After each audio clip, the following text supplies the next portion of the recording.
Olá pessoal, tudo bom com vocês? Meu nome é Vanessa Nunes, sou professora de Direito e hoje nós vamos falar sobre controle de constitucionalidade. Uma lei que passou pelo processo legislativo e contém vício, ela pode ser publicada? Podemos exigir aí o cumprimento daquela lei?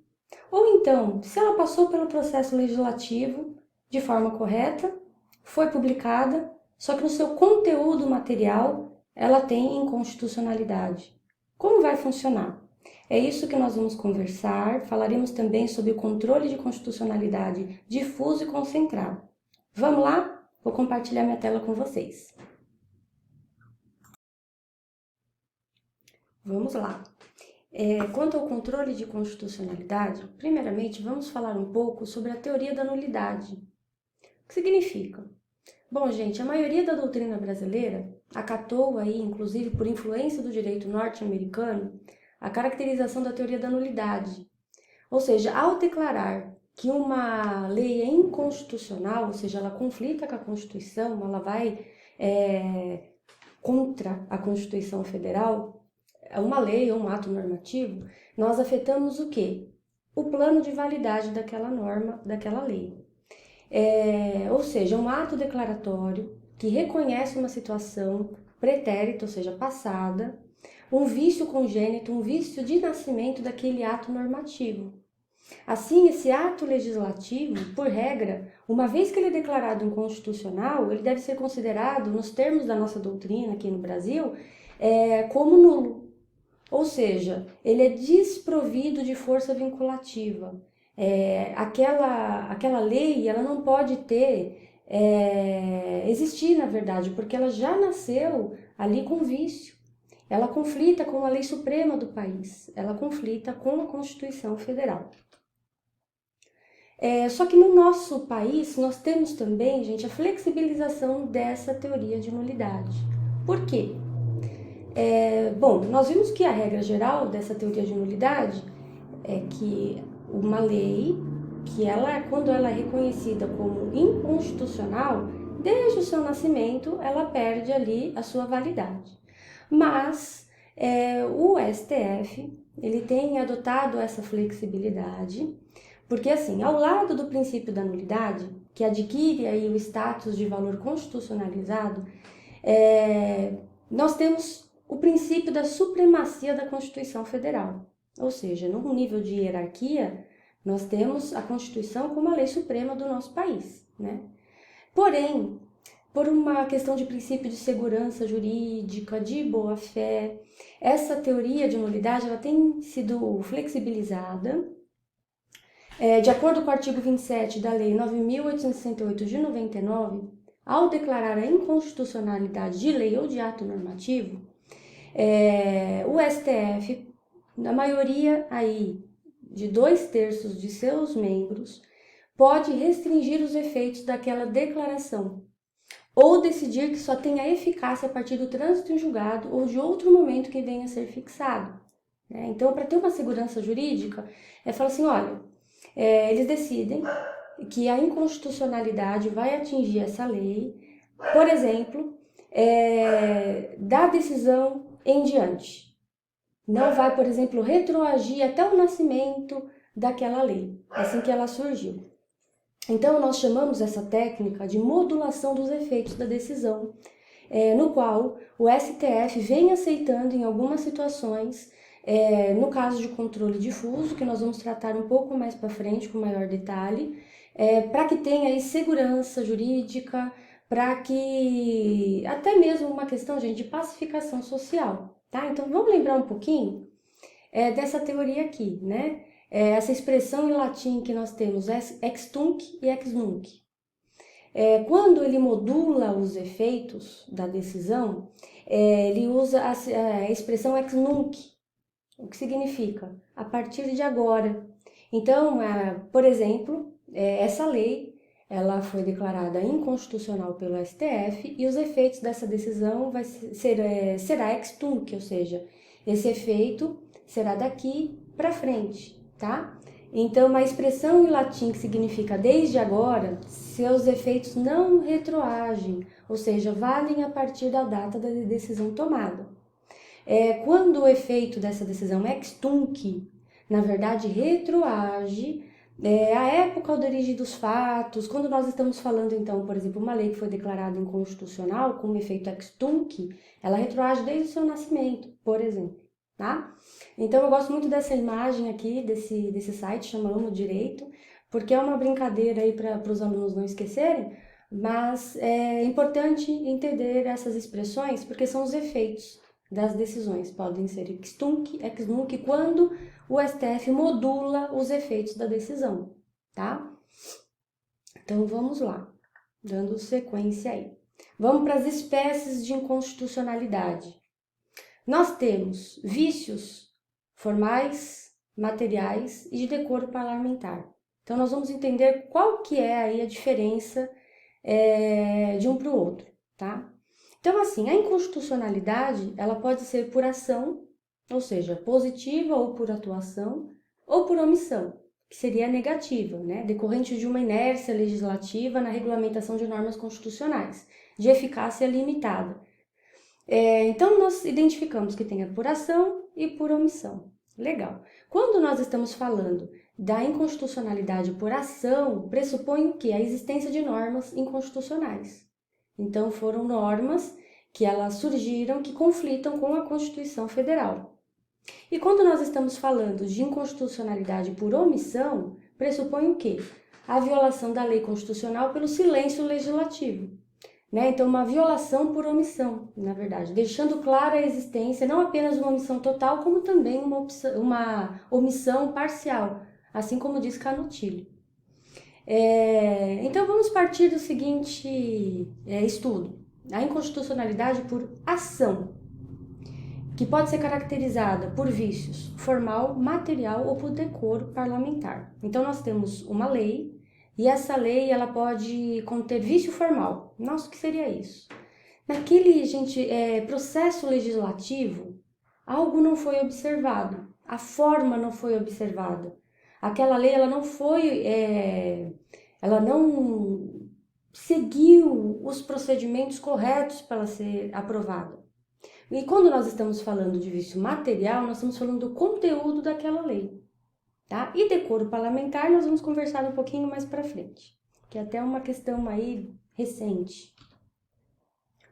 Vamos lembrar um pouquinho quando nós estamos falando aí de processo legislativo. Em aula, nós conversamos sobre como funciona aí uma lei ordinária, né? Qual é o processo legislativo para essa lei ordinária ser aprovada? Então, nós conversamos que ela geralmente é apresentada por um deputado, né, o projeto de lei, passa pelas comissões que serão selecionadas pelo presidente da Câmara. Se tem impacto financeiro, vai passar pela comissão financeira e tributária. Se não tiver impacto financeiro, vai passar pelo CCJ, né, que é a Comissão de Constituição, Justiça e Cidadania, que vai fazer análise de constitucionalidade, e nada impede de passar pelos dois, quando tem impacto financeiro, quando passa pelo CCJ. Se forem aprovadas, se esse projeto for aprovado em todas as comissões, ele nem precisa passar pelo plenário, ele já pode ir direto para o Senado Federal. Chegando no Senado também vai passar ali pela aprovação, e depois, por fim, nós teremos a sanção ou veto do presidente. De forma bem breve, né? Nós temos essa sequência aí. Nós falamos de vício formal quando uma lei ela tem algum vício dentro desse procedimento de formação.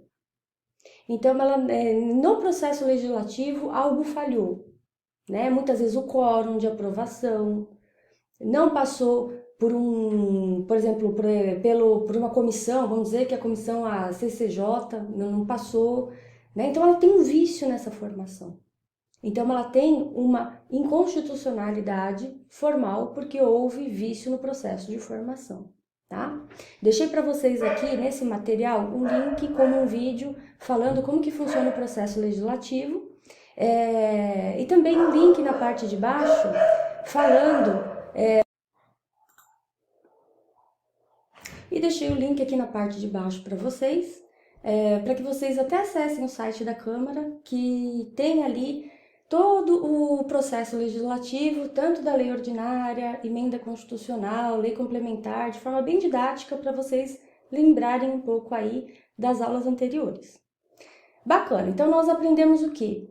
Que vício formal, nós estamos falando de vício no processo legislativo. É algo aqui que era obrigatório e não foi observado. Não estamos falando aqui do conteúdo da lei, né, da matéria da lei. Nós estamos falando do vício quanto ao processo legislativo, vício formal. Agora, vamos ler esse trechinho antes até de nós passarmos ali para o vício material. Vício formal. A constitucionalidade formal, a inconstitucionalidade formal, também conhecida como nomodinâmica, verifica-se quando a lei ou ato normativo infraconstitucional contém algum vício no seu processo de formação. Vale dizer que no processo legislativo de sua elaboração ou ainda em razão da sua elaboração por autoridade incompetente. Então pode ser, gente, no processo legislativo, na elaboração, algo não foi observado, ou então, a elaboração foi feita por autoridade incompetente. Então, nós estamos diante de um vício formal. Então, trouxe alguns exemplos aqui para vocês, que foram mencionados no livro do Pedro Lenza. Projeto de matéria de lei complementar sendo aprovado com quórum de lei ordinária. Nós aprendemos nas aulas anteriores que a lei complementar, ela precisa passar por um quórum de maioria absoluta, né? Diferente ali da lei ordinária, que é a maioria simples. Vimos também quanto à matéria, né, de competência para legislar. Por exemplo, um Estado membro legislando sobre o direito penal, matéria que é de competência da União, né? No caso de inexistência, por exemplo, de autorização na forma do artigo 22, parágrafo único, né, que temos ali a possibilidade de uma autorização, mas não existe, por exemplo. Então, não é matéria que o Estado poderia legislar. Temos também, gente, projeto de lei que modifique o efetivo do Exército, matéria de iniciativa reservada ao presidente da República. Por exemplo, sendo iniciado por um deputado federal. Então, olha só, o que nós temos que observar. No processo de formação daquele ato normativo, daquela lei, constou um vício, seja por uma autoridade incompetente ou o processo legislativo mesmo não observou um procedimento obrigatório. Legal. Agora, se for o conteúdo, né? O conteúdo daquela lei. Nós estamos aí diante de vício material. Ou seja, o vício material é o de conteúdo, é a substância, né? Diz respeito à matéria, ao conteúdo do ato normativo.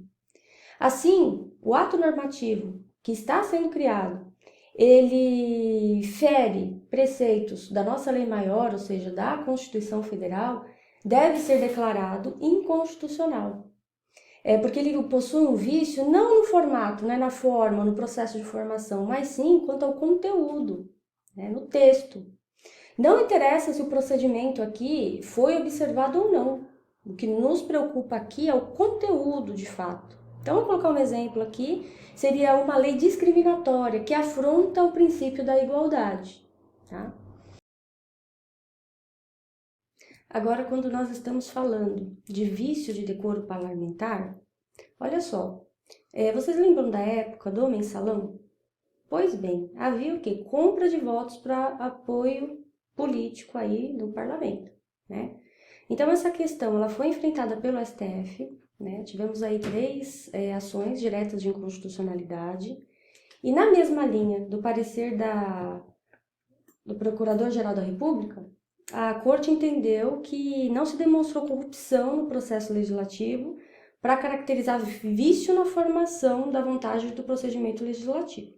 Por quê? Porque os condenados não chegavam a número suficiente para interferir no resultado da votação, tá? Mas essa tese é super plausível, porque se tivermos aí, por exemplo, uma quantidade de deputados que sim, havia uma interferência no processo do processo legislativo.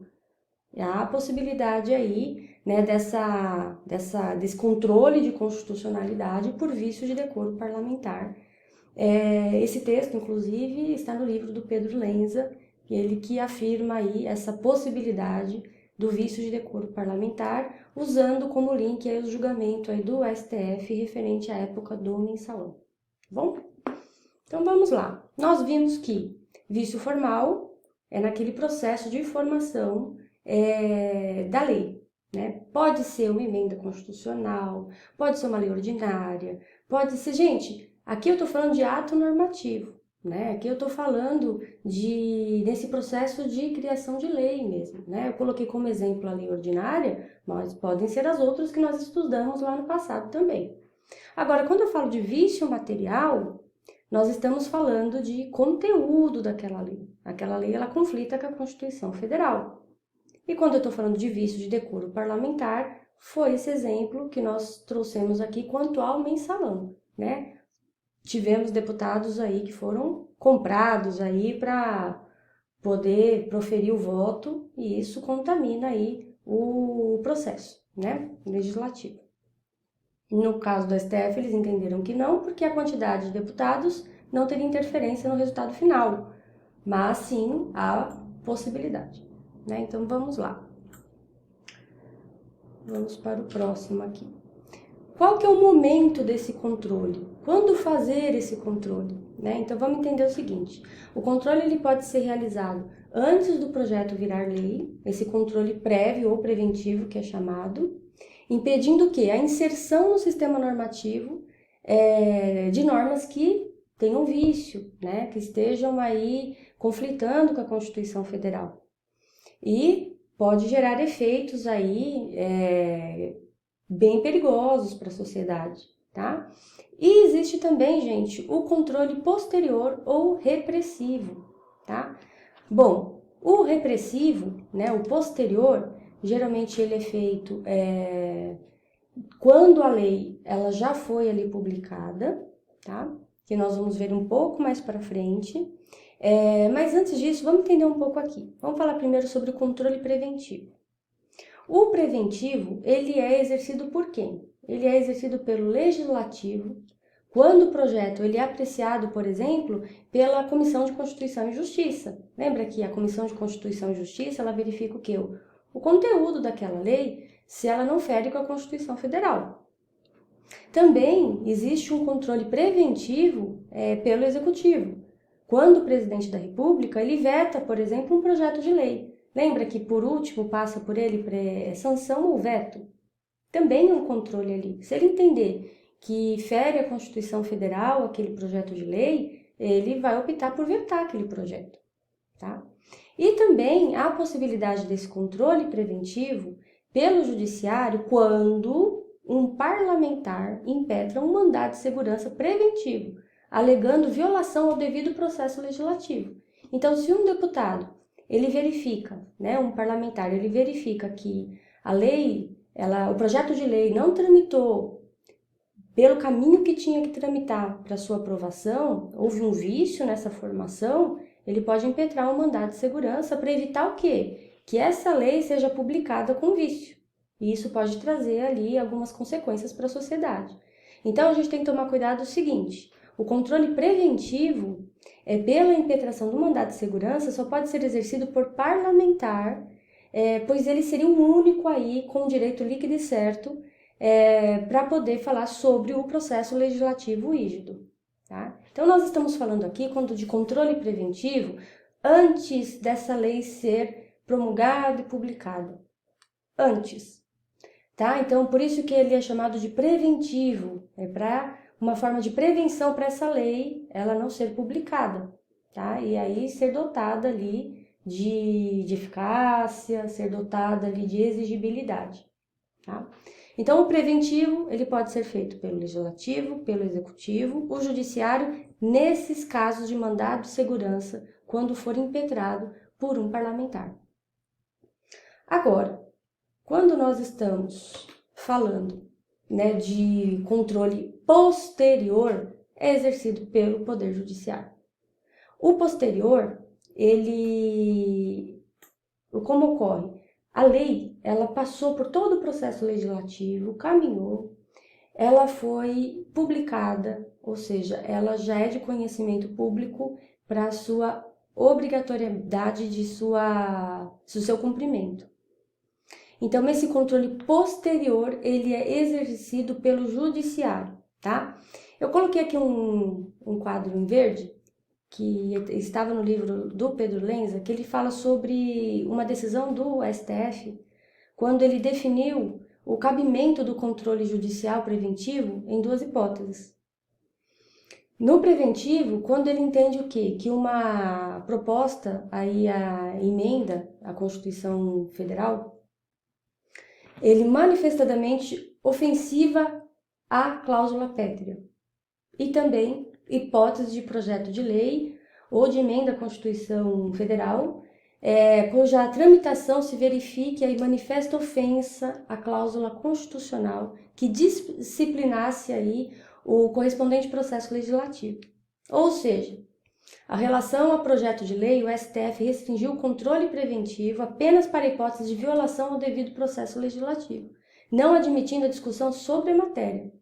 Tá? Até porque essa parte desse controle aí preventivo, nós estamos falando do processo legislativo, de formação, tá? Então, apresentou essas duas hipóteses, mas deixando claro aí sobre apenas a hipótese da violação do processo legislativo. E o posterior, que eu comentei com vocês, é exercido pelo judiciário. Existe aí, excepcionalmente, né, um controle posterior pelo legislativo, quando não aprova uma medida provisória porque entende que é inconstitucional. Então, vamos lembrar, uma medida provisória, ela é criada pelo presidente da República e ela tem prazo, né? Então, são 60 dias, prorrogáveis por mais 60 dias. Se o legislativo entender que aquela medida provisória ela é inconstitucional, eles não vão convertê-la em lei. Porque lembra que depende do legislativo para converter aquela medida provisória em lei? Se 60 dias, prorrogáveis por mais 60 dias, aquela medida provisória não for convertida em lei, porque o legislativo, por exemplo, entende que é inconstitucional, é uma forma, sim, de controle posterior, feito pelo legislativo. Mas, via de regra, esse controle posterior é feito pelo Poder Judiciário, tá? Então, vamos seguir. E vamos lembrar algumas coisinhas aqui, gente. Os órgãos administrativos autônomos de controle, por exemplo, o TCU, o Tribunal de Contas da União, o CNJ, eles não exercem controle de constitucionalidade, tá? Nem o difuso, nem o concentrado. Nós vamos enfrentar aí o difuso e o concentrado daqui a pouco. Mas é só para vocês terem isso em mente, que não há controle por órgãos administrativos autônomos, tá? Então, assim, os órgãos, eles têm função de controlar a validade dos atos administrativos, tá? E eles poderão afastar a aplicação da lei ou de ato normativo violador da Constituição. Só que isso não se confunde com o controle de constitucionalidade, né? Nem o preventivo e nem o posterior. Por quê? Porque o órgão administrativo ele não exerce esse tipo de controle. Então, aqui no livro do Pedro Lenza, ele trouxe aí para vocês, aí, que eu vou pedir para vocês lerem com mais calma depois, falando sobre esse assunto, né, falando que não é possível aí falar que esses órgãos administrativos autônomos de controle não exercem esse controle de constitucionalidade nem difuso nem concentrado, para a gente não se confundir eventualmente numa prova, na questão de ordem, tá? Agora nós vamos falar sobre os sistemas e vias de controle judicial. Bom, o controle judicial de constitucionalidade, ele pode ser feito de forma difusa ou concentrada. No sistema difuso, qualquer juiz ou tribunal, observadas as regras de competência, realizará o controle de constitucionalidade, sempre de modo incidental. Isso significa que sempre mediante processo judicial, tá? Então, no curso do processo, ele pode ali sentenciar, por exemplo, um juiz de primeira instância, sentenciar que aquela lei ela é inconstitucional, tá? Também em sede de tribunal. Pois bem, gente, já no sistema concentrado, que o nome já diz, né? Ele se concentra no quê? No STF ou no Tribunal de Justiça. Então, as decisões, elas serão do Tribunal de Justiça ou do STF. Não temos a mesma amplitude igual do sistema difuso, que é qualquer juiz ou qualquer tribunal. Tá? Então, trata-se do quê? De competência originária dos referidos tribunais, que por regra implementa-se pela via principal.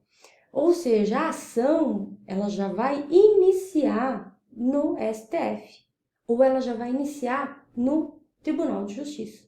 Então ela já começa no tribunal, por isso que nós chamamos de competência originária. Porque qual que é a regra? Quando nós estamos falando de petição inicial, processo judicial, geralmente ele inicia na primeira instância, né? Nas varas cíveis, por exemplo. Quando nós estamos falando aí da justiça comum, né? Vara civil. Quando nós falamos de controle concentrado, o processo ele vai começar lá no STF. Ele vai começar lá no Tribunal de Justiça. Então, ele não passa pela primeira instância. Na verdade, ele já começa lá no STF, por isso que nós chamamos de competência originária. Vamos falar um pouco primeiro do controle difuso. Bom, de forma bem breve, né? O controle difuso ele tem uma origem histórica lá com um julgamento que foi feito pela Suprema Corte dos Estados Unidos, né? Então a gente está falando de um controle de constitucionalidade que foi feito numa decisão específica em 1803, que foi apreciado um caso em que o juiz entendeu que havia conflito entre a aplicação de uma lei, no caso concreto, e a Constituição Federal do país. Então, quando houver esse conflito, o que deve prevalecer? Deve prevalecer a Constituição Federal, porque é a lei suprema do país. Ela é hierarquicamente superior. Então, nós aqui do Brasil temos sim como forte inspiração esse controle difuso de constitucionalidade lá dos Estados Unidos. Então, nós aqui, né, até de forma geral aí para passar essas noções gerais aqui na parte de baixo aqui do texto. O controle difuso, esse repressivo ou posterior. Por que repressivo ou posterior, professora? Posterior porque essa lei já foi publicada. Ela já tem força de exigibilidade. Então, por isso que é chamado de posterior. Então, esse controle difuso repressivo ou posterior, ele é uma forma de controle pela via de exceção ou de defesa, ou controle aberto, né? As nomenclaturas mudam, sendo realizado por qualquer juiz ou tribunal do Poder Judiciário, de acordo com as regras de competência, que seriam regras de competência. Se eu estou falando, por exemplo, de uma ação judicial vamos lá, família, justiça comum. Se eu estiver falando, por exemplo, falando de uma ação trabalhista e o assunto ali, eu estou buscando uma inconstitucionalidade ali na CLT, né, que está conflitando ali com a Constituição, justiça especializada, justiça do trabalho. Então, de acordo com a competência daquele juiz para julgar aquela ação. Né? Então, se eu estou falando de justiça do trabalho, o juiz competente é o juiz do trabalho. Se eu estou falando de uma justiça comum, é o juiz de direito que é o competente para julgar. Tá? O controle difuso, ele verifica assim, um caso concreto. Né? Então, eu tenho a seguinte situação, ingresso com ação judicial e falo que aquela lei ela é inconstitucional e eu peço para que o juiz declare aquela lei inconstitucional para que a Constituição seja garantida para mim. Então, a declaração de inconstitucionalidade ela vai se implementar de forma incidental. Isso significa o quê? Dentro daquele processo que aquela parte propôs. Tá? E prejudicialmente ao exame do mérito. O controle difuso nos tribunais, então o que nós temos que ver? No tribunal competente, distribuído o processo para uma turma, câmara ou sessão, Bom, depende da organização do tribunal, né? Esse órgão fracionário. Então, isso vai estar estabelecido, gente, no regimento interno do tribunal. Então, cada tribunal tem o seu próprio regimento, tá?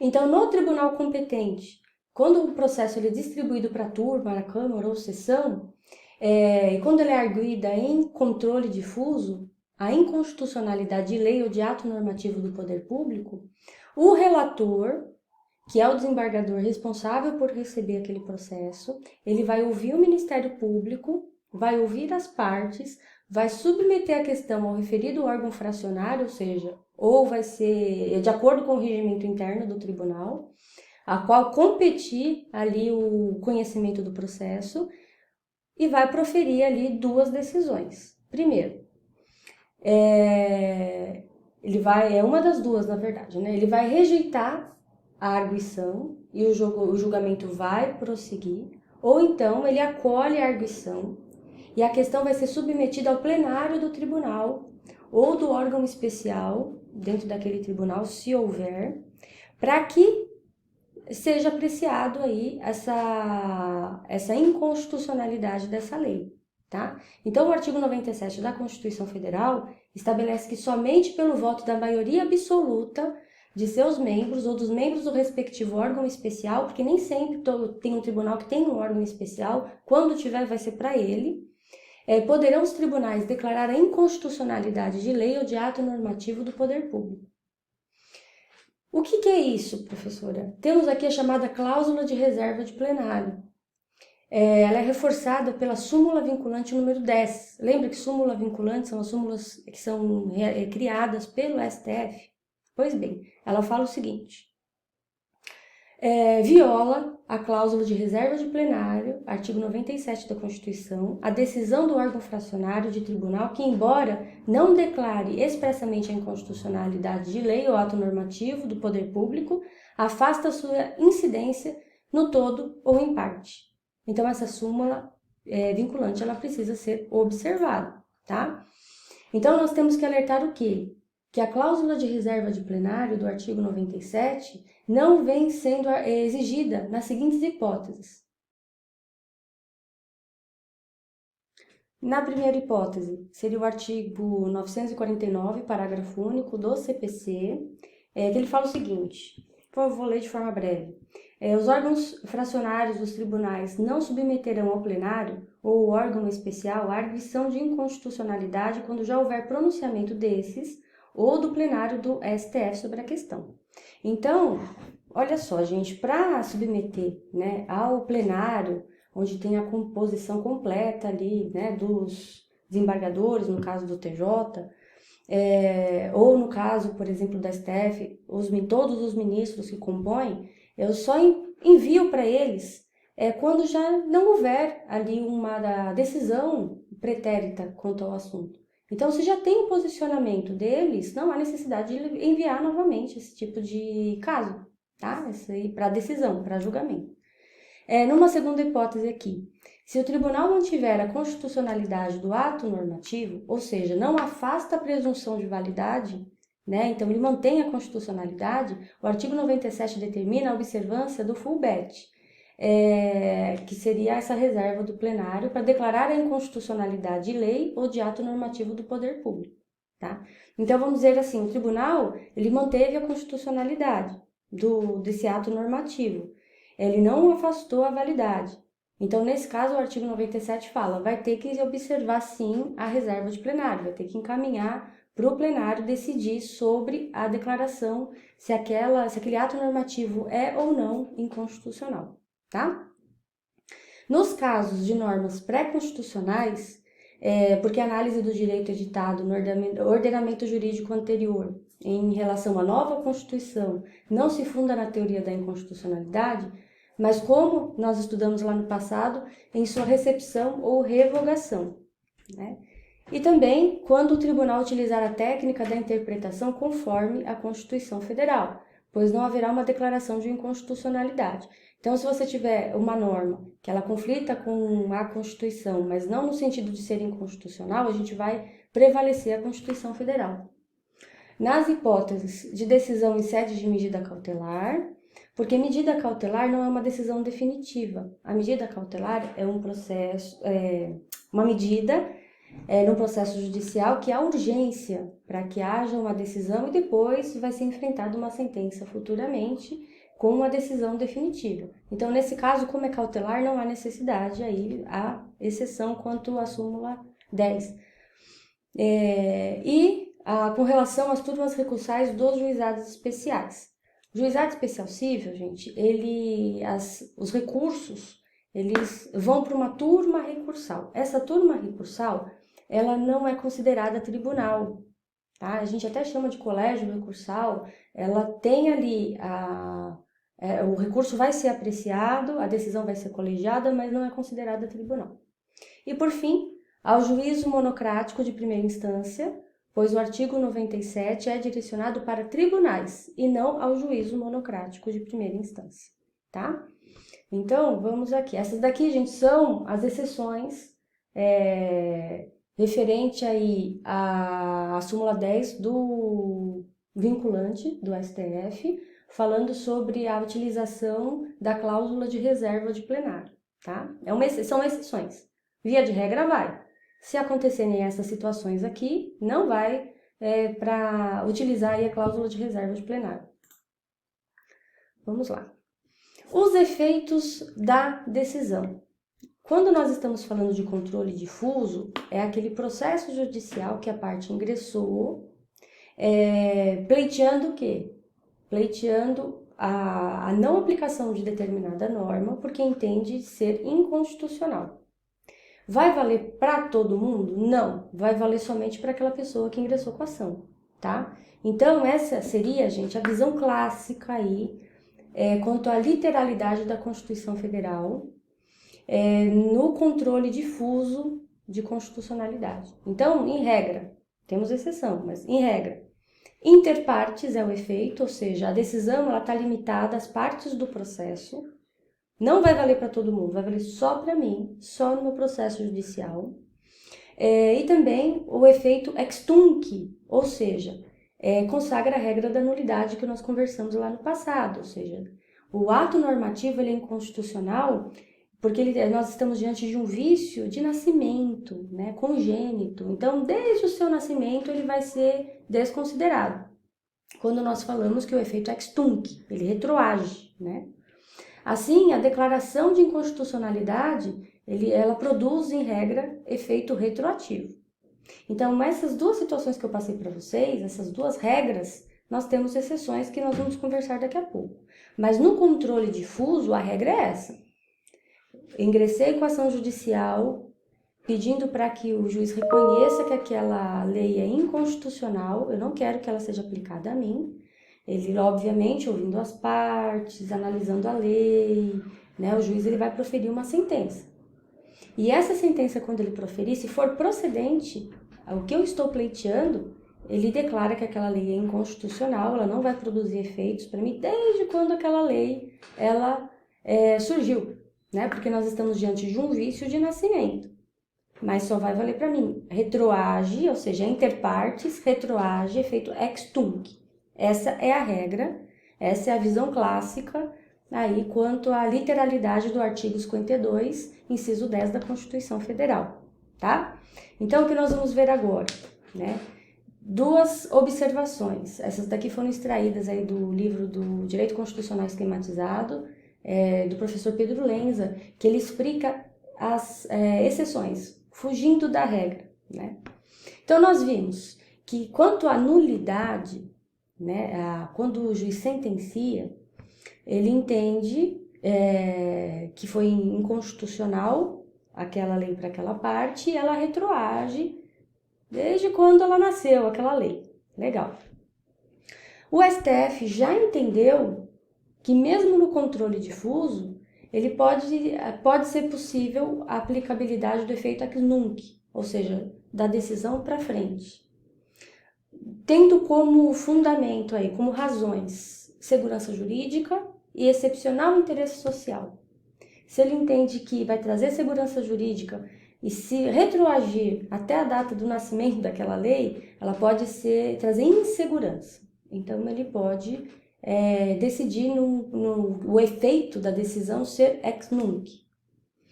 Ou, então, um excepcional interesse social. E aí ele pode modular os efeitos da decisão, tá? Então, ó, aqui vai ser de um jeito, ali vai ser de outro, né? Então, usamos aí, por analogia, o artigo 27 da Lei 9.868 de 99. Mesmo sendo controle difuso, tá? Porque vocês vão ver mais para frente que geralmente essa regrinha é utilizada no controle concentrado. Mas mesmo sendo no controle difuso, aquele que pode qualquer juiz ou tribunal declarar uma lei inconstitucional, que a regra é inter partes e efeito ex tunc, há possibilidade dessa aplicação, dessa exceção aí da modulação dos efeitos, tá? E quanto à relação da primeira regra que nós conversamos, o efeito inter partes, no controle difuso, qualquer juiz ou tribunal pode declarar uma lei inconstitucional, que só vai ter efeito para aquelas partes envolvidas no processo, entende sim a possibilidade desse efeito ser erga omnes, não só para as partes. Então, não é isso que nós vamos conversar daqui para frente, tá? Então, vamos ler essa parte antes de mudar de página. Ó, em relação à primeira regra, efeito inter partes, não se considerando a atual jurisprudência que será estudada a seguir, né, que eu vou conversar com vocês, que vem sustentando a mutação constitucional do papel do Senado Federal, que já vou falar. Como era o entendimento clássico, aí superado pelo STF, prescrito pelo artigo 52, inciso 10 da Constituição. Vamos lá. Essa regra, gente, do artigo 52, inciso 10, permitia a produção dos efeitos erga omnes a partir da edição da resolução do Senado Federal. Como assim, professor? Assim, ingressei com uma ação judicial pedindo para aquela lei ser declarada inconstitucional. Pois bem, meu recurso subiu, foi lá em sede de, vamos colocar aqui, recurso extraordinário, por exemplo. O STF vai e decide que aquela lei ela é inconstitucional. Ok. Haveria necessidade aí de uma resolução que seja feita pelo Senado Federal para suspender a execução no todo ou em parte a lei declaradamente inconstitucional por decisão definitiva do Supremo Tribunal Federal. Então, o STF decidia declarando aquela lei inconstitucional e o Senado Federal ele editava uma resolução declarando aquela lei inconstitucional. Então, assim, o Senado Federal ele não era obrigado a suspender a execução da lei declarada inconstitucional. Era uma mera discricionariedade. Então, ele que decidia se ia fazer uma resolução ou não para declarar aquela lei inconstitucional, que já foi reconhecida pelo STF, tá? A suspensão pelo Senado Federal dava-se em relação às leis federais, estaduais, distritais ou mesmo municipais que tivessem sido declaradas inconstitucionais pelo STF de modo incidental, ou seja, num processo judicial que subiu o recurso até o STF para que ele se pronunciasse quanto àquela lei ser conflitante com a Constituição, ou seja, ser inconstitucional. A expressão, né, que é utilizada em todo ou em parte, era interpretada como sendo impossível ao Senado Federal ampliar ou interpretar ou restringir a extensão da decisão do STF. Então, o Senado, na hipótese de edição de resolução suspendendo a execução da lei declarada inconstitucional, deveria fazê-lo exatamente conforme os termos do que foi decidido pelo STF. Então, funcionava assim. Então, essa regra foi superada. Então, diante da nova posição do STF, reconheceu que a mutação constitucional do artigo 52, inciso 10, no seguinte sentido. Aqui, ó, uma vez, né, que o STF, o pleno, olha aqui, gente, ó, quando implementado o pleno do STF, ou seja, quando junta ali todos os ministros e eles entendem que uma lei é inconstitucional, mesmo sendo no controle difuso, né, ela vai ter efeitos erga omnes, ou seja, vai valer para todos, não tem necessidade da edição da resolução pelo Senado Federal. Tá? Então, os principais argumentos para justificar esse novo posicionamento, resumidamente, é da seguinte forma. a força normativa da Constituição Federal, princípio da supremacia da Constituição e a sua aplicação uniforme a todos os seus destinatários. O STF, ele é guardião da Constituição Federal e seu intérprete máximo, e a dimensão política das decisões do STF. Então, assim, num primeiro momento, né, o STF ele julgou uma reclamação constitucional número 4.335, não admitindo a tese da mutação constitucional, ou seja, o efeito erga omnes no controle difuso ainda dependeria de uma resolução do Senado, só que ele mudou o entendimento. No passado era assim, agora não mais. O entendimento mudou no seguinte sentido. Lá na vigência do Código de Processo Civil de 73, não havia uma apreciação explícita das novas regras do CPC de 2015, né, por parte do plenário do STF. Aí, gente, olha só, tanto revogado o CPC de 73, como no de 2015, a gente já visualizava aí uma expansividade das decisões proferidas nos casos concretos. Por quê? O CPC de 2015, ele veio com uma maior amplitude e maior força na jurisprudência, né? Então, hoje, né, entende-se o quê? Que há mutação constitucional do artigo 52, inciso 10, prescrevendo o seguinte, que o papel do Senado Federal é apenas dar publicidade na decisão. Mas se o STF ele decidir que uma lei ela é inconstitucional e essa lei ela vai ter efeito erga omnes, vai vincular todos decorrente da própria decisão judicial. Então, quando o STF decidir que uma lei é considerada inconstitucional, erga omnes vai valer para todos, mesmo sendo no controle difuso de constitucionalidade.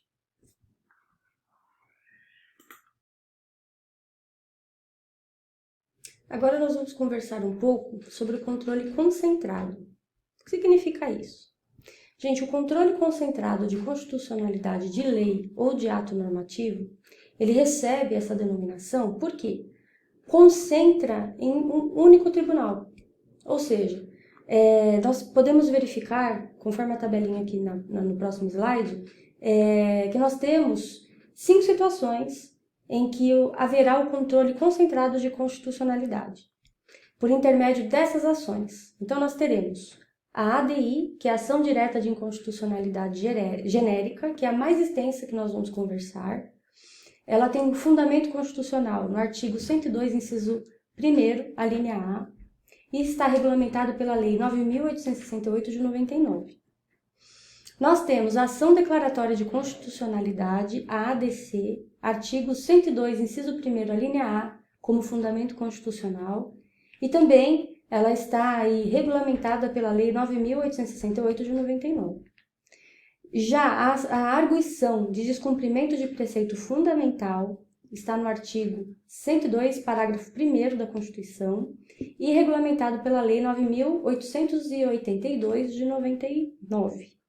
E nós temos a ação direta de inconstitucionalidade por omissão, artigo 103, parágrafo 2º da Lei 12.063 de 2009.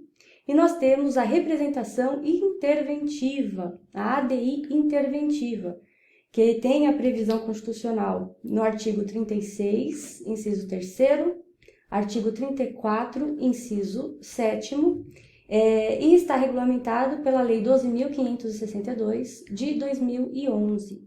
Então, nossas próximas aulas, elas vão se pautar em cada ação. Então, olha, quem são os legitimados, como que funciona o procedimento de cada ação que está aqui nessa tabelinha, tá bom? Então, vamos para a primeira, gente. A primeira ação que nós vamos conversar aqui é a ação direta de inconstitucionalidade genérica. Então, vamos para as regras gerais. O que nós buscamos com essa ação? Essa ação busca a declaração de inconstitucionalidade de determinada lei ou de ato normativo. Então, olha só, o que busca é o controle de constitucionalidade de lei ou ato normativo em tese, em abstrato, marcado pela generalidade, impessoalidade e abstração. Diferente do que acontece lá naquele controle difuso, que eu comentei que são casos concretos, em que a pessoa ingressa com ação pedindo que aquela determinada lei seja declarada inconstitucional para efeito entre as partes somente, aqui não. Aqui, quando nós estamos falando de um controle concentrado, nós buscamos que esse ato normativo, essa lei, seja declarada inconstitucional e esse efeito tem um efeito erga omnes, para que sirva para todas as pessoas, tá? Então, acompanhe aqui comigo. Ao contrário da via de exceção ou defesa, na qual o controle difuso se verificava em casos concretos e incidentalmente ao objeto principal da lide, no controle concentrado, a representação de inconstitucionalidade, em virtude de ser uma relação de ato normativo em tese, tem por objetivo principal a declaração de inconstitucionalidade da lei ou de ato normativo impugnado. Então, vamos entender um pouquinho aí. O que nós podemos entender por leis? São todas as espécies normativas, e aí? Então, vamos ler aqui, ó. Entendam-se por leis todas as espécies normativas do artigo 59 da Constituição Federal, quais sejam as emendas à Constituição, as leis complementares, as leis ordinárias, as leis delegadas, medidas provisórias, decretos legislativos e as resoluções. Isso porque devem ser considerados atos normativos primários que buscam a sua validade diretamente na Constituição. Então, por ato normativo, passíveis de controle seriam aqueles que indiscutível caráter normativo como o regimento interno dos tribunais. Então, quando nós falamos de lei, é esse parágrafo anterior, que está previsto ali no artigo 59 da Constituição, e quando nós falamos de atos normativos, que são passíveis de controle, seriam, por exemplo, o regimento interno dos tribunais. Vamos lá. E a competência?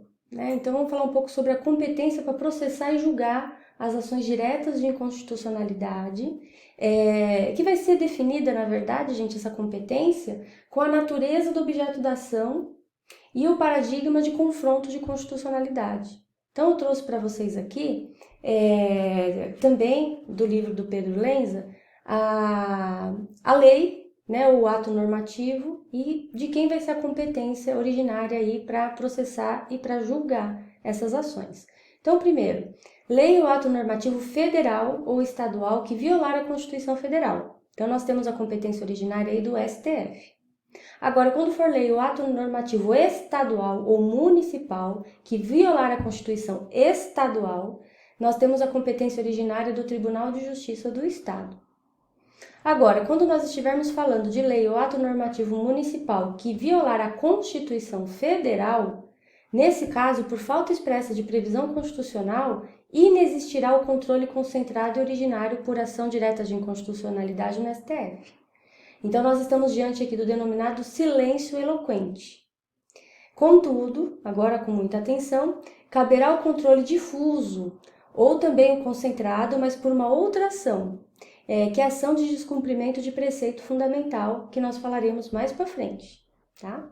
E ainda, a partir do controle concentrado estadual, nas hipóteses de normas de reprodução obrigatória da Constituição Federal e na Constituição Estadual.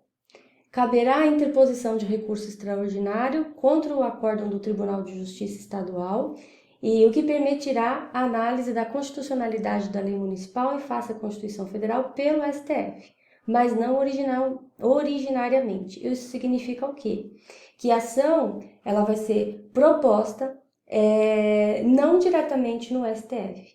Na verdade, ela vai acabar chegando no STF por intermédio da interposição de recurso extraordinário. Então, ela começa, na verdade, em instância inferior, sendo cabível recurso extraordinário para o STF. Então, ele vai chegar até o STF, mas não direto no STF. Lembre que as ações são propostas, geralmente, na primeira instância, para depois, elas, tendo decisão, cabe recurso para os tribunais superiores. Então, nesse caso aqui, não vai começar no STF, competência originária. Então, ela vai subir para o STF por intermédio de recurso que foi interposto lá embaixo, tá? Como se diz, nessa hipótese, a análise vai dar pela interposição de recurso extraordinário e não de competência originária lá do STF. Tá? Então, só recapitulando, quando nós tivermos lei, ato normativo federal ou estadual que viola a Constituição Federal, competência originária do STF. Quando for lei ou ato normativo estadual ou municipal que violar a Constituição estadual, a competência originária é do Tribunal de Justiça do Estado. Lembrando que quando eu falo competência originária, que a ação ela é proposta direto lá no tribunal. Então, quando eu falo competência originária do STF, a ação proposta direto no STF. Competência originária do Tribunal de Justiça do Estado, direto no Tribunal de Justiça do Estado, tá? Então, vamos lá. Quem tem legitimidade aí para propor essa ação, né? Quem é o titular do direito para poder propor? Então, quando nós falamos de controle difuso, nós falamos que qualquer juiz, qualquer tribunal é competente para processar e para julgar, né? Referente a declarar inconstitucional uma lei. E a legitimidade, né? Qualquer indivíduo que tem interesse aí, há a possibilidade de propor essa ação. Agora, quando nós estamos falando de controle concentrado, aí a legitimidade ela é elencada na Constituição Federal. Então, não são todas as pessoas que podem propor essa ação, porque, na verdade, nós temos um rol. E esse rol, ele está no artigo 103 da Constituição Federal, que eu vou listar aqui para vocês. Primeiro, presidente da República, mesa do Senado Federal, mesa da Câmara dos Deputados, mesa da Assembleia Legislativa ou da Câmara Legislativa do Distrito Federal, governador do Estado e do Distrito Federal, Procurador-Geral da República, Conselho Federal da Ordem dos Advogados do Brasil, partido político com representação no Congresso Nacional, confederação sindical ou entidade de classe em âmbito nacional. Lembrando o seguinte, gente, por exemplo, central sindical, ela não faz parte do sistema sindical, então ela não pode, tá?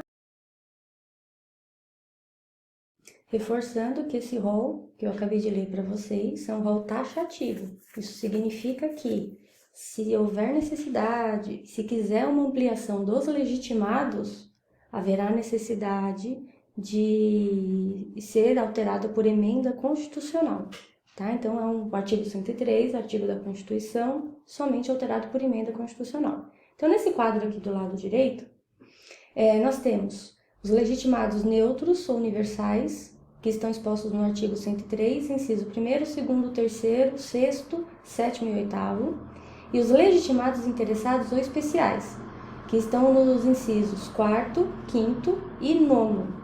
Esses interessados ou especiais, eles precisam demonstrar pertinência temática para poder propor a ação, tá? Sendo que os neutros e os universais não há necessidade.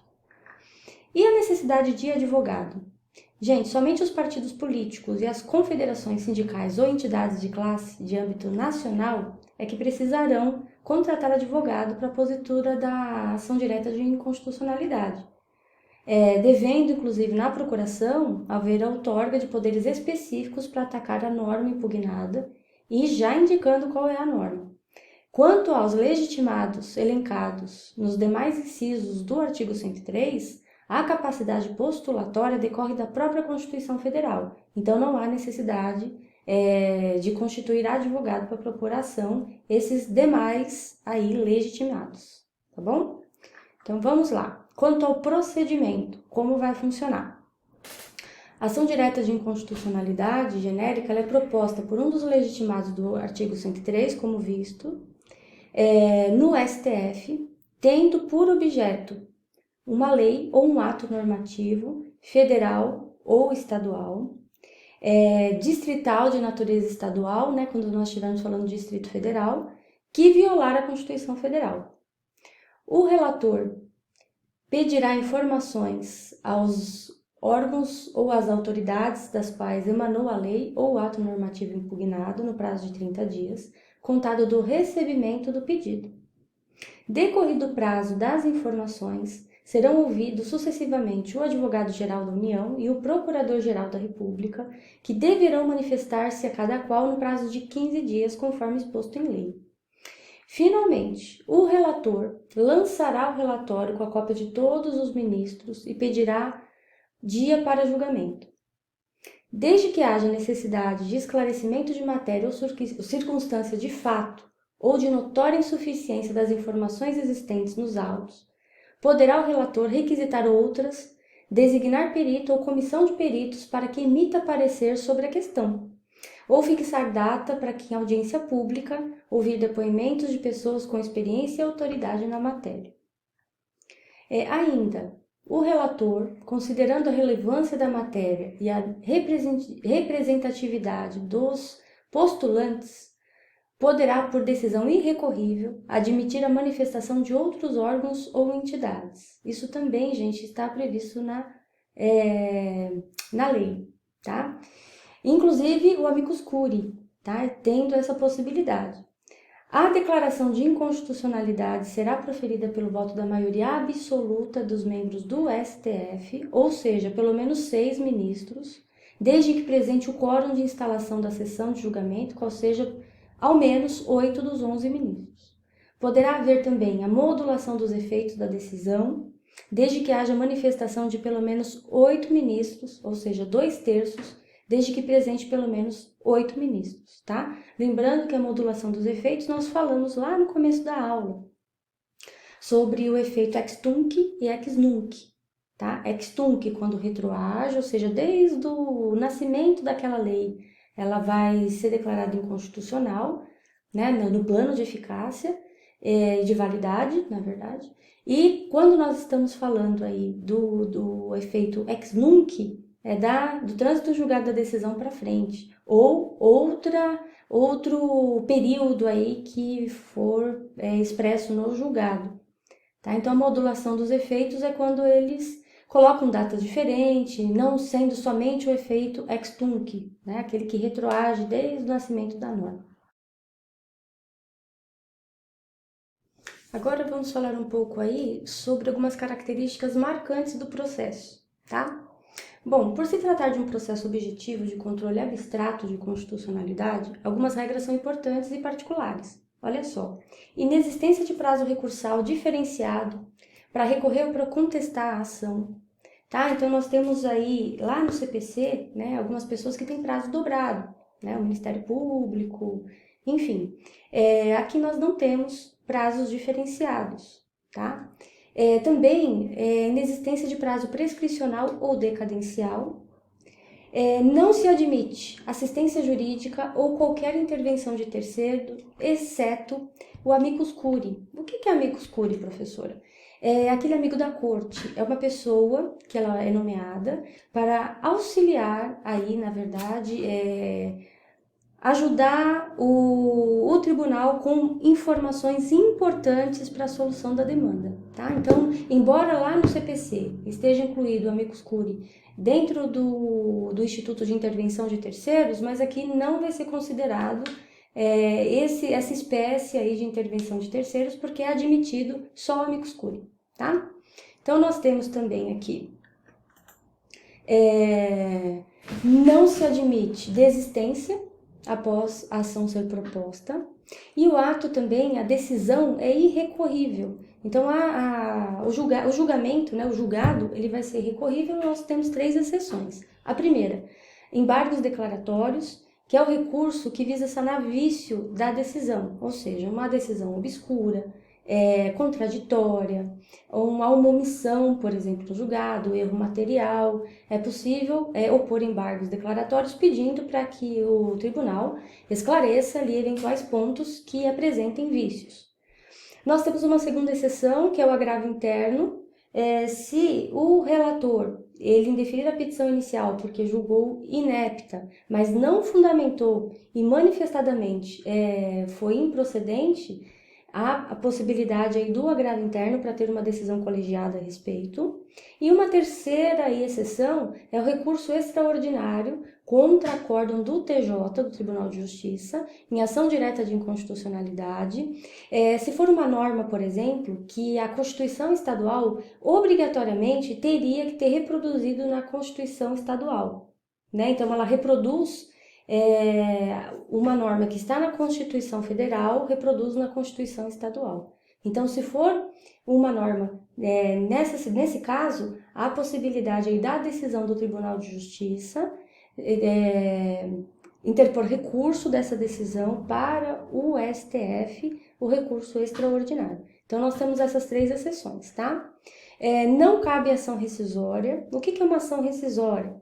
É uma ação que visa desconstituir a sentença ou um acórdão que foi proferido de maneira, como posso dizer, provas que não forem fidedignas, por juiz suspeito, impedido. Então, não há possibilidade do cabimento da ação rescisória. Inclusive, até na parte de baixo, é importante frisar que inexiste aí impedimento ou suspeição nesse caso.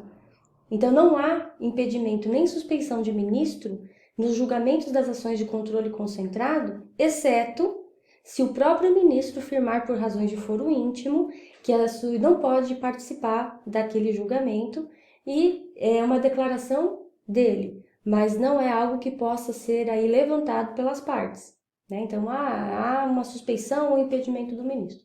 Então, nesse caso, não temos como alegar impedimento e suspeição, tá? E também temos a seguinte situação: a não vinculação à tese jurídica, ou seja, a causa de pedir. O STF, ao julgar a ação direta de inconstitucionalidade, não está condicionado à causa pretende, ou seja, não está vinculado a qualquer tese jurídica apresentada. Então, ele não precisa, ele não, na verdade, né, ele não está vinculado à tese jurídica apresentada pela parte, porque ele vai analisar até de forma ampla a questão se é aquela norma jurídica ou aquele ato normativo, ele é inconstitucional ou não, de forma ampla, tá? Então, quais são os efeitos aí da decisão? As decisões definitivas de mérito são proferidas pelo STF nas ações diretas de inconstitucionalidade e produzirão eficácia contra todos, ou seja, erga omnes, e tem efeito vinculante, ou seja, relativamente aos demais órgãos do Poder Judiciário, administração pública direta, indireta, nas esferas federais, estaduais, municipais, além de ter efeito retroativo, ex tunc, quando volta lá desde o nascimento da norma. Ele retira do ordenamento jurídico o ato normativo ou a lei que foi incompatível com a Constituição, ou seja, o ato é nulo, tá?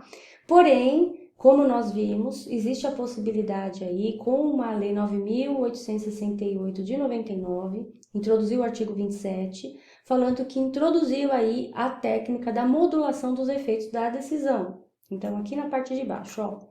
Nesse sentido, ao declarar a inconstitucionalidade da lei ou ato normativo, tendo em vista razões de segurança jurídica e de excepcional interesse social, o STF, por a maioria qualificada, ou seja, 2/3 dos seus membros, pelo menos 8 dos 11 ministros, restringir os efeitos daquela declaração ou decidir que ela só tem eficácia a partir do trânsito em julgado ou em outro momento que venha a ser fixado.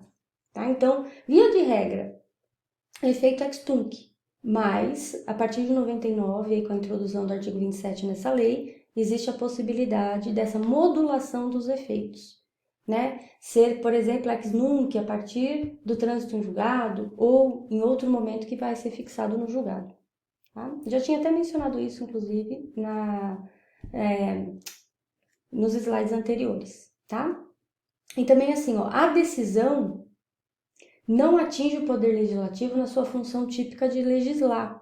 Então, quando o STF ele está decidindo se na ação direta de inconstitucionalidade, se uma lei ela é inconstitucional, não impede, por exemplo, do poder legislativo editar uma lei com conteúdo idêntico ao que foi o objetivo ali, foi o objeto da ação direta de inconstitucionalidade, tá? Então, eu até coloquei aqui para vocês, aqui na parte aqui no parágrafo, segundo parágrafo, como forma de ratificar.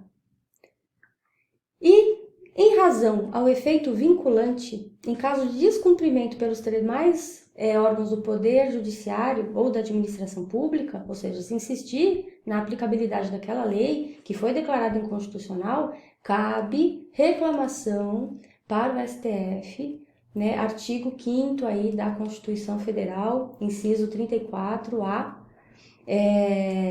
uma das hipóteses de cabimento da reclamação constitucional, porque foi uma lei declarada inconstitucional pelo STF e ela não pode ser aplicada, né? Porque o ato é nulo, né? Desde o seu nascimento ou de quando foi modulado ali os efeitos, tá bom? Aqui, só para poder aí finalizar, o autor da ação direta de inconstitucionalidade, ali na parte vermelha ali de baixo, tem que indicar toda a cadeia ou complexo normativo que possa vir a ser atingido pela declaração de inconstitucionalidade. Por quê?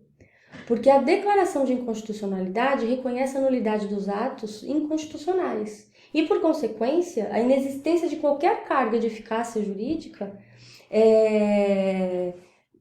não pode existir, né? Então, assim, a declaração de inconstitucionalidade de ato normativo que tenha revogado outro ato normativo provoca o restabelecimento do ato normativo anterior, quando a decisão tiver efeito retroativo.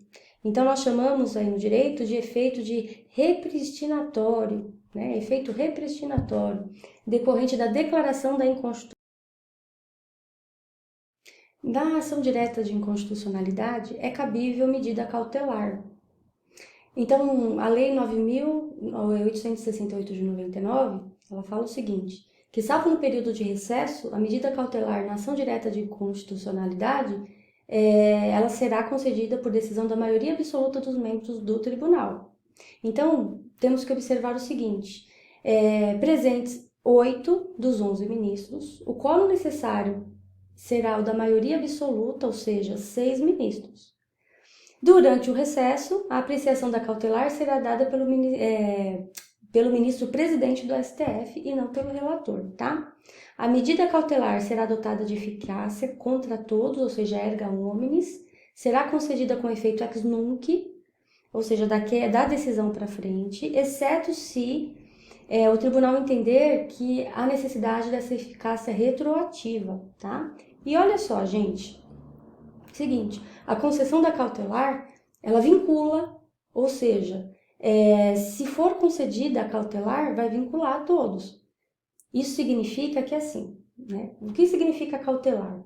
Cautelar é uma decisão que eu preciso ter logo no começo do processo, né? Pode ser no curso do processo também, mas geralmente é no começo, e antes da decisão definitiva, tá? Então, por isso que ela pode ser concedida ou não. Se ela for concedida, ela vincula. Se ela não for concedida, ela não vincula, tá? Então, esperaremos a decisão final. Em ambos os casos, serão aguardadas aí a decisão final do processo. Mas é importante saber quando concede, vincula, quando não concede, não vincula, tá? Havendo pedido de medida cautelar, o relator, em face da relevância da matéria e o seu especial significado para a ordem social e da segurança jurídica, poderá, após a prestação das informações, no prazo de 10 dias, e a manifestação do Advogado-Geral da União e Procurador-Geral da União, sucessivamente 5 dias de prazo para cada um, submeter o processo diretamente ao tribunal e terá a faculdade de julgar definitivamente a ação, tá? A próxima ação que nós vamos conversar é a ação declaratória de constitucionalidade. Diferente da ADI, que lá nós buscamos o quê? A declaração de inconstitucionalidade de uma lei ou de um ato normativo, aqui é o contrário. Nós buscamos aí a declaração de constitucionalidade da lei ou do ato normativo federal, tá? É importante destacar o seguinte, somente lei ou ato normativo federal. Municipal, distrital, estadual, não é possível propor essa ação, tá bom? Então, nós temos aí o rol taxativo de atribuições, que está no artigo 102 da Constituição Federal, para o STF, e o silêncio constitucional eloquente. Porém, o 102 já deixa ali na Constituição Federal, claro, que é somente para lei ou ato normativo federal. Então, são ações dúplices ou equivalentes, ou seja, são ações constitucionais trocados, né? Enquanto uma nós buscamos uma ação direta para a declaração de inconstitucionalidade, a outra nós buscamos uma declaração de constitucionalidade, tá? Competência. O órgão competente para apreciar a ação ADC é o STF e de forma originária, ou seja, a ação começa lá no STF, tá? Não é por intermédio de recurso que foi subindo, não. É direto no STF, competência originária. Já a legitimidade, a Emenda Constitucional 3 de 93 introduziu a ADC e prescreveu apenas 4 legitimados, ou seja, somente o Presidente da República, a Mesa do Senado Federal, a Mesa da Câmara dos Deputados e o Procurador-Geral da República. Então, somente esses 4 legitimados, tá? Contudo, nós tivemos lá a reforma do Judiciário, Emenda Constitucional 45 de 2004, e os legitimados para a propositura da ADC passaram a ser os mesmos da ADI genérica, ou seja, aqueles elencados no artigo 103 da Constituição. Então, de forma histórica, o que eu trouxe aqui para vocês? A Emenda Constitucional de 93 tinha colocado somente 4 legitimados. Porém, com a reforma do Judiciário, a Emenda Constitucional 45 de 2004, o rol ampliou. Lembra que eu falei que toda vez que for mexer em rol aí de legitimidade tem que ser por emenda constitucional? Pois bem, aconteceu isso aqui. Então, a Emenda Constitucional 45 de 2004 passaram de 4 legitimados para todos aqueles do artigo 103 da Constituição Federal, que vale a pena voltar lá e fazer a leitura, tá bom? Quais são os efeitos da decisão? Erga omnes, ou seja, contra todos, ex tunc, ou seja, retroage, e vinculante, relativamente aos demais órgãos do Poder Judiciário e administração pública direta e indireta, esferas federal, estadual e municipal, vincula a todos, todos precisam seguir a decisão, tá? É possível medida cautelar? Então, vamos ver, o artigo 21 da Lei 9.868 de 99, fala que o Supremo Tribunal Federal, por decisão da maioria absoluta de seus membros, poderá deferir o pedido de medida cautelar na ADC, consistente na determinação de que os juízes e os tribunais suspendam o julgamento dos processos que envolvam a aplicação da lei ou do ato normativo, objeto da ação, até seu julgamento definitivo. Tá? Então, a cautelar concedida terá eficácia por 180 dias. Fim esse prazo, não tendo sido julgado em definitivo a ADC, os juízes e tribunais voltam a julgar os seus processos. Tá? Então, ele vai ter esse efeito aí de 180 dias, né? Porque está como uma forma de aguardar. Não tendo sido julgado em definitivo, os juízes e tribunais voltam a julgar os seus processos. Bom? Vamos para mais uma? Arguição de descumprimento de preceito fundamental. A ADPF, ela está prevista aí no artigo 102, parágrafo 1º da Constituição Federal, e na Lei 9.882 de 99. É uma ação constitucional que tem por objetivo verificar se uma lei ou um ato normativo viola um preceito fundamental previsto na Constituição Federal. Tal ação, ela surgiu, na realidade, com uma finalidade de complementar o sistema de controle já existente.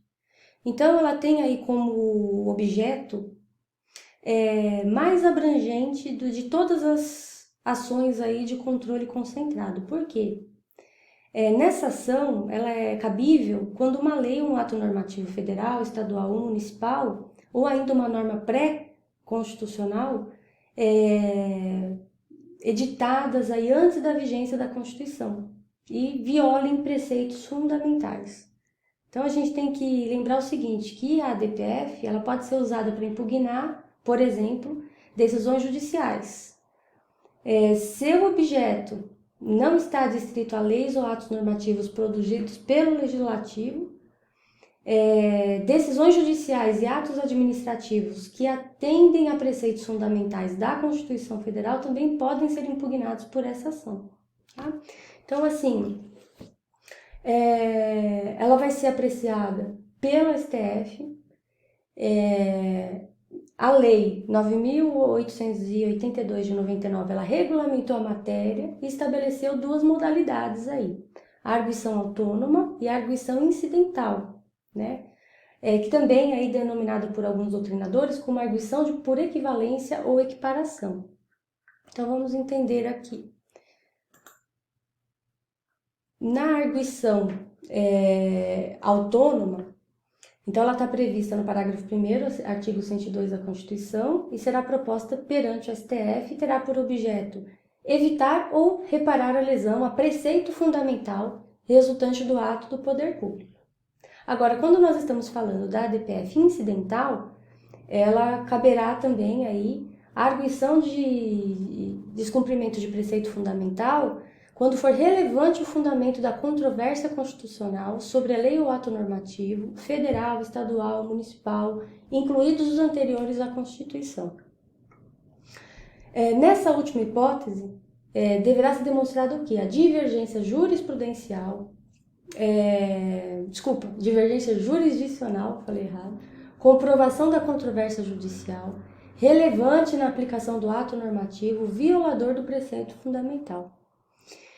Conforme argumenta o ministro Gilmar Mendes, ao procurar justificar a denominação da ADPF incidental, preferindo aquela por equivalência ou equiparação, ele gosta de mencionar nesse sentido, o artigo 6º da Lei 9.882 de 99 prescreve que, se entender necessário, poderá o relator ouvir as partes nos processos que ensejaram a arguição, por isso o uso da perspectiva incidentalmente. Tá? E a competência? A ADPF ela vai ser apreciada pelo STF, a competência originária, ou seja, já começa no STF. A legitimidade.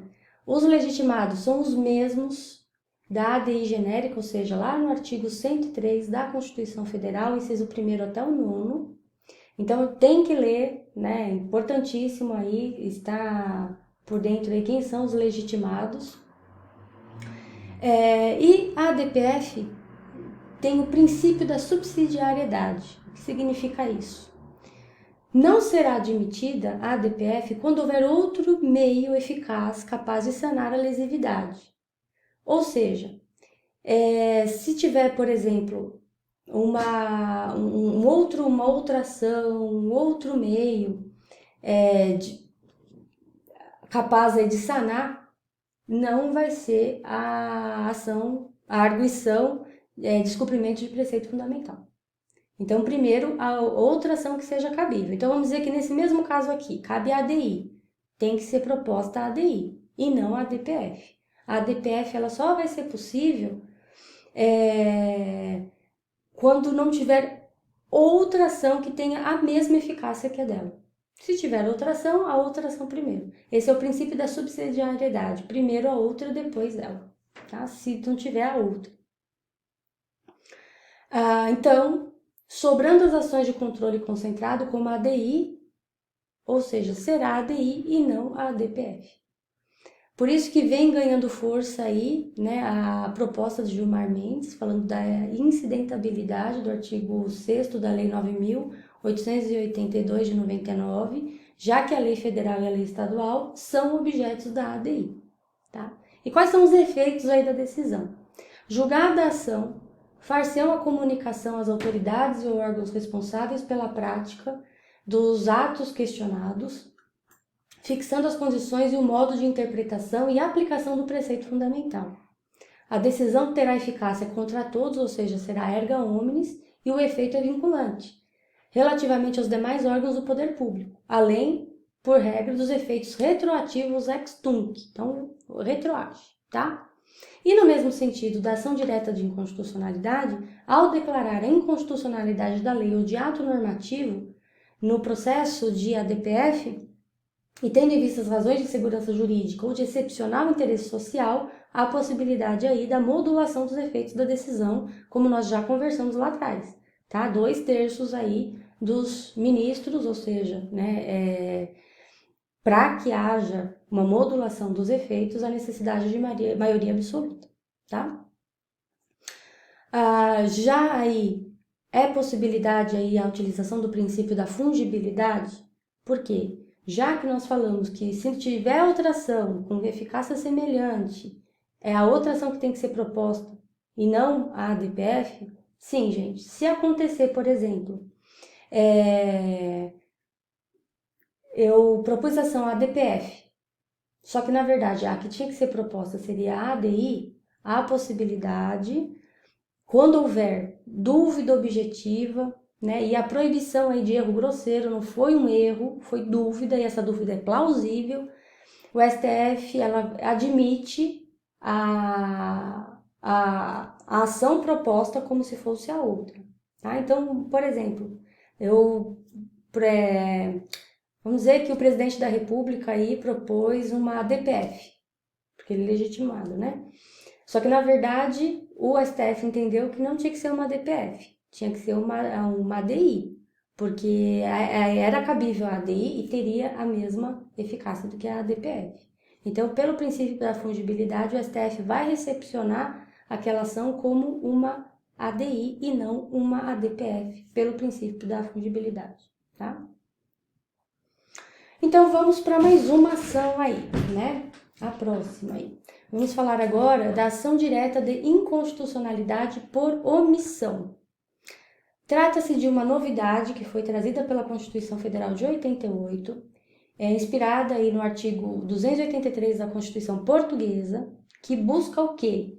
Combater uma doença, a chamada pela doutrina de síndrome da inefetividade das normas constitucionais. Tá? Então, o artigo 103, parágrafo 2º, fala o seguinte da Constituição. Declarada a inconstitucionalidade por omissão de medida para tomar efetiva a norma constitucional, será dada ciência ao poder competente para a adoção de providências necessárias, que, se tratando de órgão administrativo, para fazê-lo em 30 dias. Então, em resumo, é uma ação constitucional que tem por objetivo sanar uma inconstitucionalidade por omissão, ou também denominada uma omissão inconstitucional. As normas constitucionais, elas podem ter aí eficácia plena, contida e limitada. A limitada, ela é aquela que depende de regulamentação para o exercício do direito que vem garantido, tá? Então, ela traz aí implicitamente um comando normativo para que o legislador infraconstitucional produza a norma regulamentadora. Quando ela não o faz, nós estamos diante de uma inconstitucionalidade por omissão.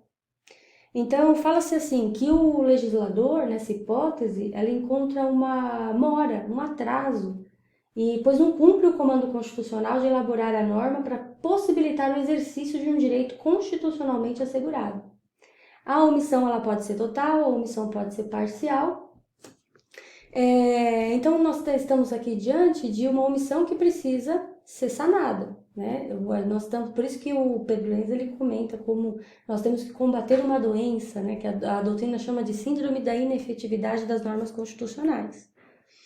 Então, assim, o que nós buscamos com essa ação é tornar efetiva uma norma constitucional, porque ela existe, mas ela não tem efetividade, né? Então, essa norma constitucional de eficácia limitada. Quem tem aí a competência, né, para julgamento? A competência do STF, de forma originária, ou seja, a ação já começa lá no STF, quando o responsável para subir a omissão for o Congresso Nacional, ou o presidente da República, ou ainda um órgão administrativo que se sujeite aí à sua competência. Legitimidade para propor ação são os mesmos da ação direta de inconstitucionalidade, ou seja, o rol previsto no artigo 103 da Constituição Federal. Tem que voltar lá e dar uma lida, tá? E o procedimento, como vai funcionar? É praticamente o mesmo procedimento da ação direta de inconstitucionalidade genérica, com algumas peculiaridades.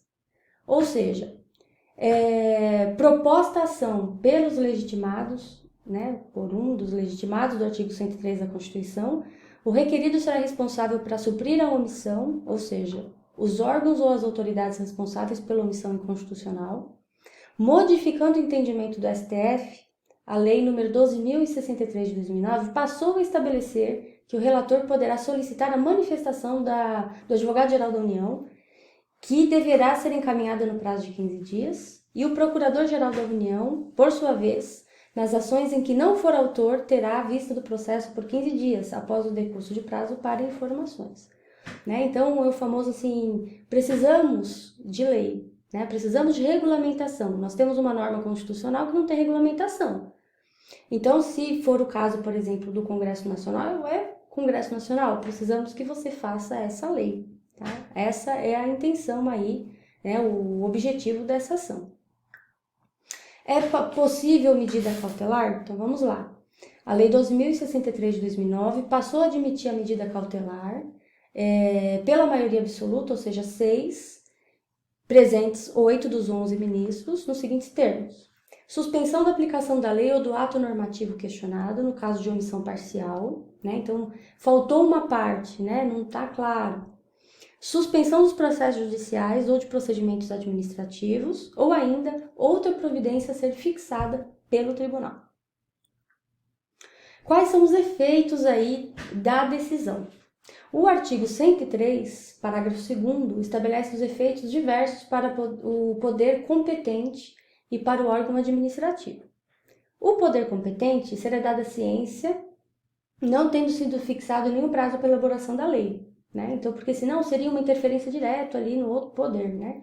Então, vai dado ciência, precisa elaborar essa lei, mas não tem prazo para fixação, tá? Porque é o poder judiciário, né, indicando para o poder legislativo elaborar uma lei, tá? Agora, quando nós estamos falando de órgão administrativo, deverá editar a medida no prazo de 30 dias, sob pena de responsabilidade. Isso está previsto no artigo 12H, parágrafo 1º da Lei 9.868 de 99, em prazo razoável, a ser estipulado excepcionalmente pelo tribunal, tendo em vista as circunstâncias específicas do caso e o interesse público envolvido, tá? Então, quando nós estivermos falando de poder competente, da ciência, mas não tem prazo fixado. Quando estamos falando de órgão administrativo, sim, prazo de 30 dias. Tá? A jurisprudência do STF, né, quanto ao poder competente, apesar da crítica doutrinária, estabelecia a mera ciência para a constituição formal da mora, adotando um posicionamento tímido sobre o argumento da preservação da separação dos poderes. Por esse motivo, gente, existe um mandado de injunção, regulamentado pela Lei 13.300 de 2016, que assumiu uma posição muito mais efetiva, especialmente em razão da possibilidade de dar, além dos normais, aí, eficácia subjetiva limitada às partes, produzindo efeitos até o advento da norma regulamentadora, nos efeitos ultrapartes, ou até erga omnes. Né? Então, o mandado de injunção também é a situação muito semelhante. Nós temos uma norma constitucional de eficácia limitada que depende de regulamentação e não tem norma. Então, o mandado de injunção ele veio aí assumindo uma posição muito mais efetiva. Tá? E por último, nós temos a representação interventiva, que surgiu com a Constituição de 1934. Ela apresenta-se como um dos pressupostos para a decretação da intervenção federal ou estadual pelos chefes do Executivo, nas hipóteses contempladas no artigo 34 e 35 da Constituição Federal. O procedimento ele pode ser descrito em 3 fases. Nós temos a primeira fase, que é a fase jurisdicional. O STF ou o TJ analisam apenas os pressupostos para intervenção, não nulificando o ato que o ensejou. Julgando procedente o pedido, requisitam a intervenção para o chefe do Executivo. Tá? Na segunda fase, nós falamos de intervenção branda. O chefe do Executivo, por meio de decreto, limita-se a suspender a execução do ato impugnado se essa medida bastar ao restabelecimento da normalidade. E o controle político? Né? Não. Nessa segunda fase está dispensada a apreciação pelo Congresso Nacional ou pela Assembleia Legislativa. Tá? E na terceira fase, nós temos a intervenção efetiva. Se a medida tomada durante a fase 2 não for suficiente, o chefe do Executivo decretará a efetiva intervenção, devendo especificar a amplitude, o prazo e as condições de execução e que, se couber, nomeará um interventor. Controle político nessa fase? Sim. Nessa fase 3, deverá o decreto do chefe do Executivo ser submetido à apreciação do Congresso Nacional ou da Assembleia Legislativa do Estado no prazo de 24 horas, sendo que, estando em recesso, será feita a convocação extraordinária no mesmo prazo de 24 horas. E qual é o objeto de acordo com o artigo 3º, inciso 2º da Lei 12.562 de 2011, podem ser objeto da ação, na fase 1, que é essa fase judicial, lei ou ato normativo que viole princípios sensíveis, omissão ou incapacidade das autoridades locais para assegurar o cumprimento e a preservação dos princípios sensíveis, por exemplo, os direitos da pessoa humana, ato governamental estadual que desrespeite os princípios sensíveis, ato administrativo que afronte os princípios sensíveis, ato concreto que viole princípios sensíveis. Princípios sensíveis, né? Cabe o pedido de intervenção quando houver violação dos denominados princípios sensíveis, como nós vimos, que estão expostos no artigo 34, inciso 7º, A e E da Constituição Federal. Ou seja, deixa eu até ver se eu consigo grifar aqui, consigo. Forma republicana, sistema representativo, regime democrático, direitos da pessoa humana, autonomia municipal, prestação de contas à administração pública direta e indireta, aplicação do mínimo exigido da receita resultante de impostos estaduais, compreendida e proveniente de transferências na manutenção e desenvolvimento do ensino, nas ações de serviços públicos e de saúde. Esses são os princípios sensíveis. Vamos lá. E quem tem legitimidade ativa para propor essa ação? O único e exclusivo legitimado ativo para a propositura dessa representação interventiva federal é o Procurador-Geral da República, que tem total autonomia e discricionariedade para formar o seu convencimento de ajuizamento. Já no âmbito estadual, sendo a ação proposta no Tribunal de Justiça como premissa para eventual intervenção estadual em município, o legitimado exclusivo será o chefe do Ministério Público Estadual, ou seja, Procurador-Geral de Justiça. Tá? A competência, na hipótese de representação interventiva federal, a competência originária do STF, começa a ação lá no STF, que por sua vez, se tratando de representação interventiva estadual, a competência será do Tribunal de Justiça local. Tá? Então, quando for federal, STF, quando for estadual, Tribunal de Justiça local. Há a possibilidade de medida liminar? Olha só, o STF, por decisão de maioria absoluta de seus membros, poderá deferir o pedido de medida liminar na representação interventiva, que poderá consistir na determinação de que se suspenda o andamento de processo ou efeito de decisões judiciais ou administrativas ou qualquer outra medida que apresente relação com a matéria objeto da representação interventiva. Tá? A representação interventiva, no caso de recusa à execução de lei federal, nós temos no artigo 36, inciso 3º, estabelece que o cabimento da representação interventiva perante o STF, a ser ajuizada pelo Procurador-Geral da República, no caso de recusa à execução de lei federal por parte de Estado membro ou Distrito Federal. Artigo 34, inciso 6º, primeira parte. O ministro Gilmar Mendes, ele prefere falar em recusa à execução do direito federal, o que também entendemos mais adequado, conforme Pedro Lenz aí, e o ministro Gilmar Mendes. Agora vamos falar um pouco aí sobre o controle abstrato de constitucionalidade nos Estados-membros.